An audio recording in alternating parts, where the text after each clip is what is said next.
Hello friends, welcome to Alsme. This is part 3 of the yesterday's essay. It is a band 9 essay. If you haven't watched part 1 and part 2 of this essay, please go to the recent videos posted on my channel, and I bet that this solution to the given topic is the best ever solution, and you cannot get a better solution than this one on this topic.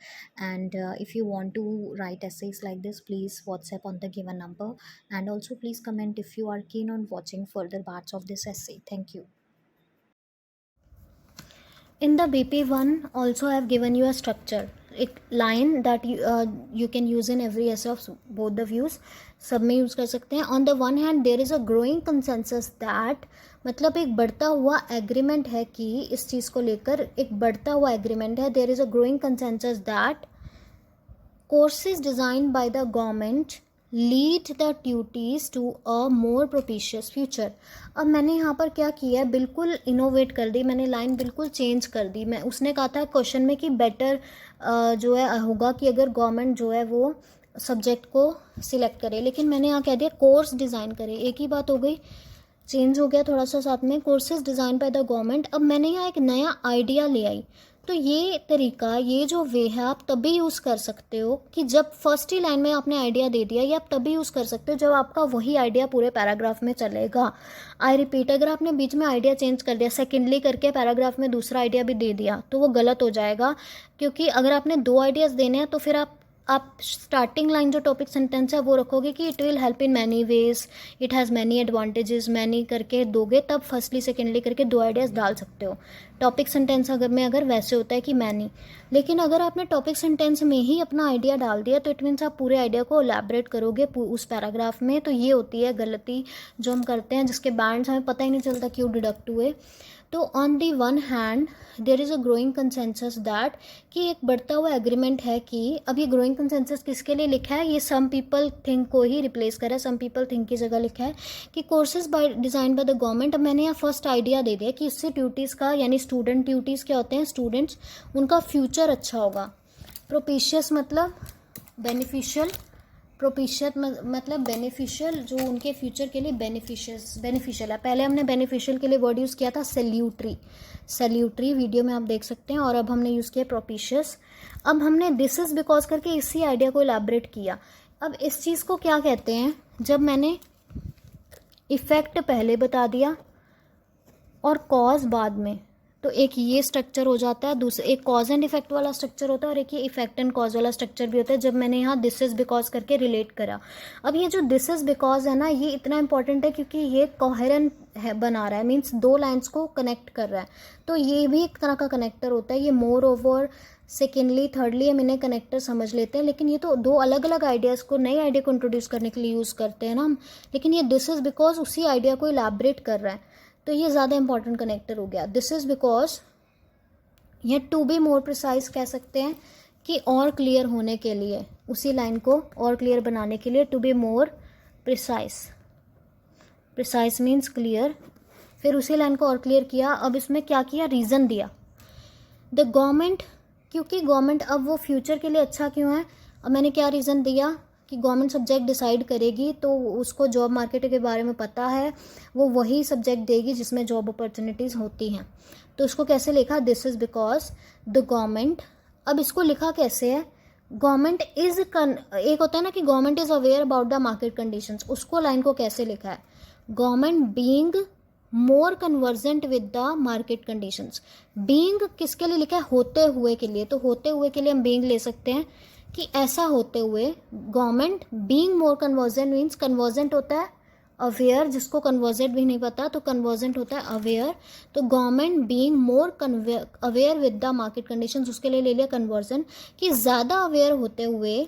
इससे क्या हो जाता है कि एक complex sentence अच्छा बन जाता है. यहाँ पे हमने गवर्नमेंट की इंट्रोडक्शन इस तरह से दे दी कि government being more aware with the prevailing means current market conditions, comma डाल के फिर आगे की information they the. Please read.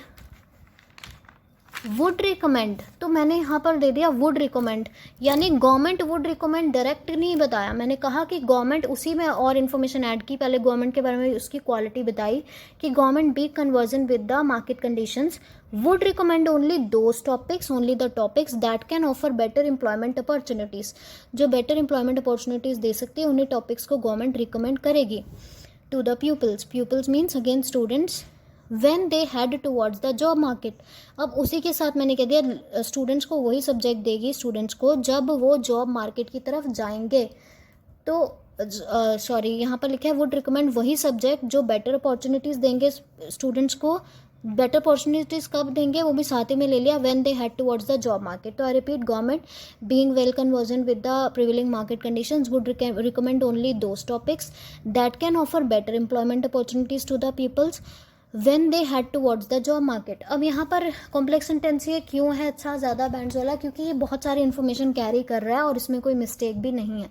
तो आप क्या कर सकते हो, ग्रुप में आप मुझे अपने कॉम्प्लेक्स सेंटेंसेस लिख के दिखा सकते हो अलग अलग, कि आपने कोशिश की हो 4-5 आइडियाज़ को जोड़कर एक ही सेंटेंस बनाने की, और I can tell you the mistakes in it.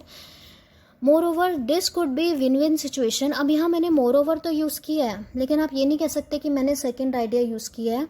मैंने इसी में ही कैसे, मैंने इसी का ही और बेनिफिट बता दिया कि उनको जॉब मिलेगी, जॉब मिलने का ही मैंने आगे बेनिफिट बता दिया कि इससे क्या होगा कि एक तो पहले आइडिया सुन लो, बाद में हम रीड करते हैं कि इससे एक पीपल्स यानी स्टूडेंट्स और गवर्नमेंट दोनों को फ़ायदा होगा। जॉब की बात की ना, तभी उसी से लिंक हो रहा है हमारा ये मोर ओवर, कि इससे क्या होगा कि एक तो अनएम्प्लॉयमेंट कम होगी, दूसरा गवर्नमेंट के दूसरा स्टूडेंट्स को क्या बेनिफिट होगा कि उनको एम्प्लॉयमेंट की श्योरिटी मिल जाएगी।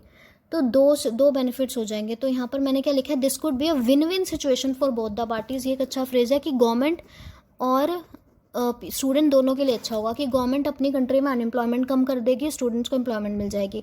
तो this could be a win win situation for both the parties as not only the youngsters, not only but also, जिसको नहीं पता कि कैसे यूज़ करना है देख सकते हैं कि नॉट ओनली करके the youngsters would be assured of employment, कि ना सिर्फ यंगस्टर्स को एम्प्लॉयमेंट की श्योरिटी मिल जाएगी, पर क्या होगा, but also unemployment in both public and private sector would be mitigated. Mitigated means reduced, कम हो जाएगी। कंसिडरेबली मीन्स बहुत ज़्यादा कम हो जाएगी।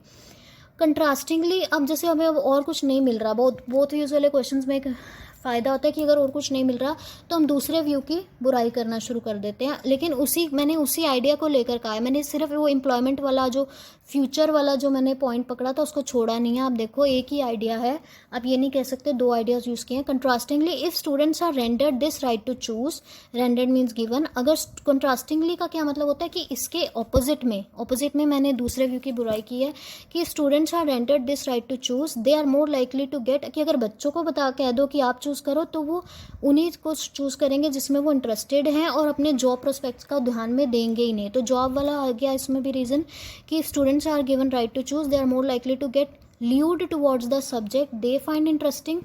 Get lured means get attracted. Lured means attracted towards the subject they find interesting. And इससे क्या होगा, इंटरेस्टिंग के लिए fascinated ले लिया, fascinating. They will be more likely to choose the subjects they find fascinating without considering the job prospects. Prospects means opportunities.